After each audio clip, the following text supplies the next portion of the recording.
Nós vamos ver hoje, meus irmãos, algo que, por muitas vezes, nós cristãos, às vezes imbuídos de pressa, às vezes com uma pressa que atrapalha até o agir de Deus, nós vamos entender que há etapas, que há processo, que há propósito para que a gente possa viver as promessas de Deus. Eu queria falar com você hoje a respeito de processo, a respeito de propósito e a respeito de promessa. Diga amém. Romanos 8, capítulo de número 8, verso de número 28, na minha tradução diz o seguinte: E sabemos que todas as coisas contribuem juntamente para o bem daqueles que amam a Deus. Geralmente nós vemos as pessoas conhecendo apenas esta parte do versículo. Todas as coisas cooperam para aqueles que amam a Deus, é o que a gente ouve aí fora. Mas as pessoas se esquecem que esse versículo não termina aqui. Há sequência nesse versículo dizendo daqueles que são chamados segundo o seu propósito. E sabemos que todas as coisas contribuem juntamente para o bem daqueles que amam a Deus, daqueles que são chamados segundo o seu propósito. Meus irmãos, como eu já disse, eu quero falar a respeito hoje de algo muito importante na vida de todo cristão. Eu queria que você já começasse repetindo comigo: nenhuma história começa na vitória. Nenhuma história começa na vitória. Ninguém começa a sua jornada já no topo. Ninguém começa já vivendo a promessa de Deus. Há etapas, há processo. Nem mesmo Jesus começou o seu ministério já com a sua ressurreição. Jesus precisou passar pela cruz. Jesus precisou passar pela morte. E muitos de nós querem já viver a promessa de Deus. Davi não começou a sua jornada, a sua história, já sendo coroado. Davi começou a sua jornada sendo rejeitado pelo próprio pai, pela própria família. José não começou a sua jornada governando todo o Egito. Ele começou sendo rejeitado, sendo vendido, sendo escravizado, sendo humilhado, sendo perseguido, sendo injustiçado, sendo encarcerado, até que Deus veio cumprir a promessa dele. Ana não começou a sua história, a sua jornada, com Samuel em seus braços, fazendo o neném dormir. Ela começou com dor, ela começou com vergonha, ela começou com jejum, ela começou com oração, ela começou com voto. Ninguém começa a sua jornada já vivendo a promessa de Deus. Não é possível nós começarmos a nossa jornada já gozando do privilégio de ter a promessa de Deus cumprida em nós. Há um processo, há uma etapa. O processo pré-estabelece o propósito. O propósito antecede a promessa, o cumprimento da promessa de Deus. Por que o Senhor está me dizendo isso, pastor? Por que é que tem que ser assim? Porque Deus não é um Deus que trabalha de forma rasa. Tudo que Deus tem, tudo que Deus faz, tudo que Deus nos oferta é algo profundo. Deus não vai escrever a tua história rasa, porque tudo que é raso é levado pelas águas, tudo que é raso é levado pelo vento, tudo que é raso é levado pela dificuldade, tudo que é raso vira tormenta na vida de um cristão. Deus tem algo grandioso para te entregar. Deus tem algo maravilhoso, estupendo, extraordinário para te entregar. Os seus olhos ainda não viram, os seus ouvidos ainda não ouviram o que Deus já preparou para você. Mas não tenha pressa, há processo, há propósito para que nós possamos chegar na promessa de Deus. Há 3 etapas, repete comigo: processo, propósito e promessa. Quem não entende isso está fadado a desistir.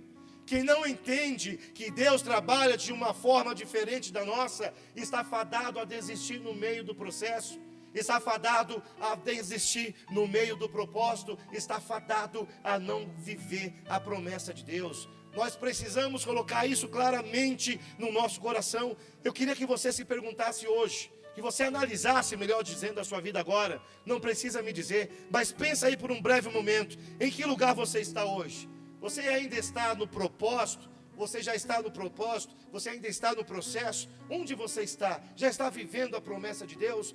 Onde está o estágio? Qual é, melhor dizendo, o estágio da sua vida hoje? Você está no processo? Você está no propósito? Ou você já está vivendo a promessa? Pastor, eu não estou vivendo a promessa. Não pule do propósito, não saia do propósito. Pastor, eu ainda não descobri o meu propósito. Permaneça firme no teu processo e Deus vai te honrar no final da tua jornada. Não é só no final da tua morte, não. É no final do teu processo, é no final do teu propósito. Deus vai derramar sobre você a sua promessa. Eu vou dizer algumas frases, eu quero que você responda: processo. Vamos ensaiar? Eu amo a minha esposa? Processo. Minha esposa me ama? Processo. Glória a Deus. Abençoa, pastor. Fala, tá ligado em nome de Jesus. Amém? Processo, você vai dizer: Jesus na cruz. José vendido. Davi no campo. Ana estéril. Processo. É processo. Jesus na cruz era um processo que ele precisava passar. Davi no campo, era um processo de amadurecimento. Deus estava naquele momento olhando para o coração de Davi. Deus estava vendo o processo de crescimento de Davi. Davi era fiel na casa de seu pai. Davi cuidava das ovelhas de seu pai. Davi enfrentou ladrões. Davi enfrentou urso. Davi enfrentou leão para proteger as ovelhas do pai. E Deus, olhando o processo de Davi, entendeu no coração dele: se ele cuida com tanto ânimo, com tanta firmeza, com tanta fidelidade das ovelhas do seu pai, ele cuidará do meu rebanho. Era um processo. José vendido foi um processo. O pai de José o amava de uma forma diferente. Deus nos ama a todos de maneira igual, mas aquele que se entrega recebe mais do Senhor. José foi vendido. José foi jogado numa cova. José foi feito escravo. José foi virar um servo na casa de um homem chamado Potifar. Lá Deus começou a honrá-lo. Lá Deus começou a formar o processo dele mais suave. Mas ele teve que virar escravo. Ele teve que ser humilhado pelos seus irmãos. Ele teve que ser injustiçado pela família. Ele foi vendido como uma mercadoria. Você também é mercadoria, mas você não foi vendido por um preço baixo. Você foi comprado pelo sangue do Senhor Jesus. Processo. Deus começou a olhar que José, mesmo vivendo o processo dele, doloroso, de injustiça, se manteve fiel aos preceitos do Senhor. Se manteve fiel à palavra de Deus. Quando o diabo usou da mulher de Potifar, a palavra diz que José correu. Ele não apenas se escondeu, ele não apenas evitou, ele fugiu da presença do mal. E Deus viu todo aquele processo e colocou no coração um propósito sobre a vida de José. Quando nós vemos Ana estéril, sendo envergonhada por Penina, vivendo de humilhação atrás de humilhação, todo ano buscando a presença do Senhor, e não havia uma resposta. Mas ela continuou firme, ela continuou entendendo: eu preciso passar por esse processo. Eu sei que Deus vai ouvir a minha oração. E Deus colocou um propósito nela. Deus colocou um propósito no coração daquela mulher. E ela insistiu em oração. Ela perseverou na fé e carregou um profeta em seus braços. Um grande profeta de Deus, um dos maiores profetas de Deus, teve que ver lá no mundo espiritual sua mãe passando por um processo doloroso. É processo. Ana estava estéril, Davi estava no campo, José foi vendido como escravo, Jesus na cruz. Meus irmãos, processo não é abandono de Deus. Não pense que Deus está te abandonando porque você está enfrentando esse processo. Não é abandono, é Deus te preparando. É Deus que quer revelar o que está no teu coração no meio do processo. É Deus olhando para o teu coração e buscando entender: será que o Wilson vai suportar esse processo? Será que a minha filha Terezinha vai suportar esse processo? Será que a Adriana vai suportar esse processo que é doloroso, que às vezes é demorado? Será que o Rodrigo vai conseguir suportar esse processo? Nós precisamos suportar o processo. Processo não é abandono de Deus. Processo é Deus formando a tua estrutura. Processo é Deus formando o teu caráter. Processo é Deus forjando o teu caráter no fogo. É no fogo que o ouro é purificado. É no fogo que o ouro é purificado. Foi no fogo, na fornalha, que Daniel foi honrado. Processo precisa ser vivido e precisa ser suportado. Não é com murmuração. Quando o oleiro pega o barro, ele aperta aquele barro, ele força aquele barro. Para quê, pastor? Para dar forma. Para dar forma. Esse processo é Deus te apertando. Esse processo é Deus te formando. É formando a tua força, a tua estrutura. É Deus buscando confiança em você. Porque Deus não vai te usar. Deus não vai usar alguém que não suporta o começo do processo. É doloroso, eu sei. É demorado demais, eu sei. Eu já sofri dor. Eu já esperei por coisas. Eu sei qual é o processo que você passa. É doloroso, mas não é abandono de Deus. Deus não abandona você no meio do processo. Deus te leva do processo para o propósito que Ele tem na sua vida. É Deus te apertando, Ele tentando entender o teu coração. Olha só, eu até anotei aqui para não esquecer. O processo revela o que está dentro de você.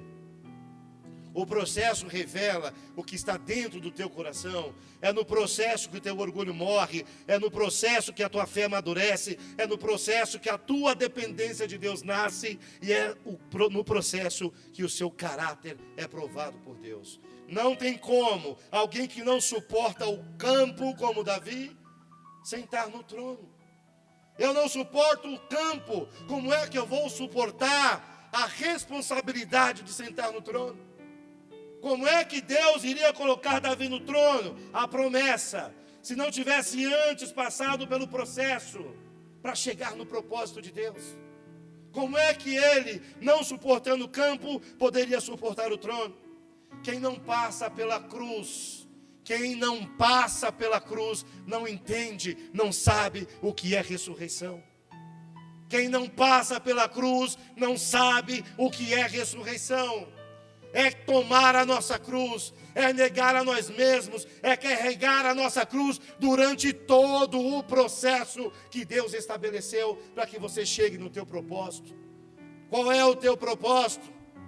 Qual é o teu propósito de vida? Eu demorei mais de 40 anos para descobrir o meu propósito.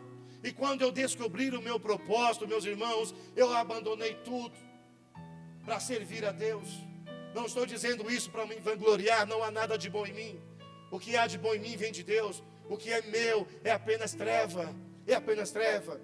Mas quando eu suportei o processo, você sabe do meu testemunho, eu não cria em Deus, eu não cria em Jesus, eu odiava crente, eu tinha raiva de crente, eu tinha ódio de ouvir alguém batendo na minha porta para falar de Jesus Cristo. Era um processo, e por conta da minha cegueira espiritual, o meu processo foi doloroso, o meu processo foi demorado, mas eu suportei, e um dia Deus usou de um homem para falar comigo, e aquele homem simples, um homem tão simples, sem estudo, sem estrutura, sem fama, sem reconhecimento do homem, um homem como aquele, Senhor Luiz, um dia bateu na minha porta, e ele carregava a presença de Deus, e ele carregava na boca dele o propósito que Deus tinha para a minha vida. E eu ouvi, e eu descobri o meu propósito, e comecei a passar por um novo processo. O processo de deixar Jesus entrar, o processo de Jesus nascer em mim, o processo de Deus, eu reconhecer a Deus como meu Pai, como meu Criador, de aceitar, reconhecer Jesus como Filho de Deus e meu Salvador. Eu passei pelo processo para receber o Espírito de Deus. E quando eu passei por esse processo, Deus colocou em mim um propósito, servir a Ele. E eu, vivendo hoje o meu propósito, tenho certeza no fundo do meu coração, também viverei a promessa, porque é processo, é propósito e é promessa. Onde está a sua vida hoje? Eu estou vivendo o meu propósito e eu creio que eu vou receber a promessa de Deus. Eu creio que eu vou receber, porque eu tenho vivido o processo com fidelidade a Deus. Eu tenho servido no meu propósito, sendo fiel a Deus. Sendo fiel a Deus. Você tem sido fiel a Deus? Deus colocou já o propósito dele no teu coração. Ele já tem um propósito na sua vida. Deus tem planos para todos nós. É preciso suportar esse processo. Quem quer passar direto pela promessa, sem passar pelo processo, não vai chegar nem no propósito. Não vai chegar. É processo, é propósito, é promessa. Deus não trabalha com atalhos. Deus não trabalha pela via mais curta. Deus vai fazer tudo o que for necessário para que o seu processo seja completo, para que o seu propósito seja claro e para que a sua promessa seja plena. Diga glória a Deus. Repete comigo. Propósito, o lugar que direciona. Nós vimos que o processo é o lugar que forma. Agora nós vamos ver que o processo é o lugar que direciona. Vamos fazer o mesmo exercício, só que agora você vai responder propósito. Jesus, nós falamos anteriormente, na cruz era processo. Jesus no sepulcro, José na prisão, Davi perseguido, Ana em oração, propósito. Jesus estava no sepulcro, José estava na prisão, Davi estava sendo perseguido, Ana estava em oração. Aqui começa a fazer sentido a dor que você vive hoje. Aqui começa a fazer sentido a sua dor. Aqui você começa a entender que esse sofrimento que você vive hoje é um propósito de Deus se formando. É um propósito de Deus preparando a mesa para que você se assente e se deleite na ceia do Senhor. Propósito de Deus. Davi estava fugindo, mas ele não estava apenas fugindo, ele estava sendo treinado, ele estava sendo preparado para herdar um trono. Ana estava chorando, ela estava chorando, angustiada, mas ela estava ainda sem saber, vivendo um propósito de Deus, e dentro do seu ventre estava sendo gerado um profeta. Ana estava chorando em amargura, em vergonha, em desespero, mas o seu ventre já estava sendo preparado no propósito de Deus para gerar um profeta do Senhor. O sonho que eu tenho é ver todos os nossos filhos servindo ao Senhor. O sonho que você deve ter é ver toda a tua casa servindo ao Senhor. Jesus morreu redimir a toda a humanidade, redimir a mim, redimir a ti, perdoar os nossos pecados. Meus irmãos, muitas vezes Deus não explica o que Ele quer fazer, mas Ele direciona as tuas ações. Mas é preciso estar atento ao seu propósito. Tem coisa que não é castigo de Deus, demora às vezes não é castigo de Deus, é alinhamento. Tem luta que não é derrota, é preparação. É preparação para você receber tudo aquilo que Deus tem. Às vezes nós vivemos um período de silêncio terrível. Não é silêncio de Deus, não é abandono, é estratégia do Senhor para que você chegue na fase da promessa.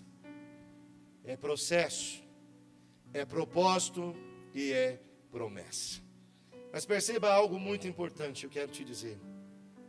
Que a promessa é o lugar que Deus se manifesta. Quando Deus se manifestar na sua vida, de forma grandiosa, Ele está cumprindo a promessa que Ele tem na sua vida. Ele está cumprindo aquele processo que Ele estabeleceu. Ele está cumprindo aquele propósito que Ele colocou. E agora Ele está te entregando a promessa. Eu quero que você diga comigo: promessa. O lugar que manifesta Deus. Jesus na cruz era o quê? Processo. Jesus na cruz era o quê? Processo. Jesus no sepulcro era o quê? Propósito. Jesus ressuscitado é promessa de Deus. É promessa de Deus. Jesus ressuscitado é? José governador é? Davi coroado é? Ana, mãe de Samuel é? Promessa, promessa. Todos eles passaram por um processo doloroso. Todos eles passaram por um propósito de Deus e todos eles gozaram da promessa que o Senhor houvera feito a eles. Todos eles. Você também que já passou pelos processos ou está passando, vai chegar no propósito. Você que já viveu esse propósito, vai chegar na promessa. Vai chegar na hora da promessa. E Deus, como nós cantamos mais cedo, não é homem para mentir. Deus é homem que zela a sua palavra. Deus é homem que cumpre a sua promessa. A figura de Deus como homem, nós já vimos, é Jesus Cristo. E tudo que o Senhor Jesus falou, se cumpriu. Toda a determinação que Jesus deu, se cumpriu. Tudo aquilo que está escrito sobre a sua vida, se você ouvir a voz de Deus, se você aprender a ouvir a voz do diabo que te engana, vai ser cumprido na sua vida. Não tenha dúvida. Mas olha que interessante, a promessa que você recebe, ela nunca vai ser só para você. Nunca vai ser só para a sua vida. Eu anotei aqui algumas coisas. Jesus ressuscitou para quê? Para salvar todos nós. José governou o Egito para quê? Para salvar aquela terra. Davi reinou para quê? Para governar uma nação. Samuel nasceu para quê? Para restaurar a Israel. A promessa que Deus tem para a sua vida não é só tua, não é só para você. Tudo aquilo que Deus colocar na tua mão tem que ser usado para a vida de outras pessoas. Jesus não morreu só por você. Jesus não morreu só por você. Tudo aquilo que Deus te entregar, você precisa levar adiante. A promessa, meus irmãos, sempre vai te trazer mais responsabilidade. Deus me deu uma promessa. Vou te colocar no meu altar. Você vai me servir no altar. É pouca, pastor Júnior, a responsabilidade que o senhor carrega? Pastor Rodrigo, pastor Adriano, pastora Sueli, pastor Mauro, não é pouca. A nossa responsabilidade é gigantesca. Uma vez eu e minha esposa estávamos em uma célula e um jovem falou algo que nunca mais saiu do meu coração, chamado Mateus. Ele disse: James, nós mexemos com a eternidade das pessoas. O meu testemunho pode te levar para perto de Deus, mas também pode te afastar dele e você ser condenado. Eu vou dar conta da tua alma. Por isso que você não me vê aqui, e eu não tenho nada contra, entenda o que eu vou te dizer. Às vezes as pessoas vêm para ouvir palavras de ânimo, palavras que deixam o coração eufórico. Você sabe disso, você já é maduro na fé. A minha pregação é para deixar o teu coração não alegre, é para deixar o teu coração consciente. A minha pregação não é para encher o teu coração de euforia, é para encher o teu coração de consciência espiritual. Porque de nada adianta você ter uma vida próspera e estar condenado ao inferno.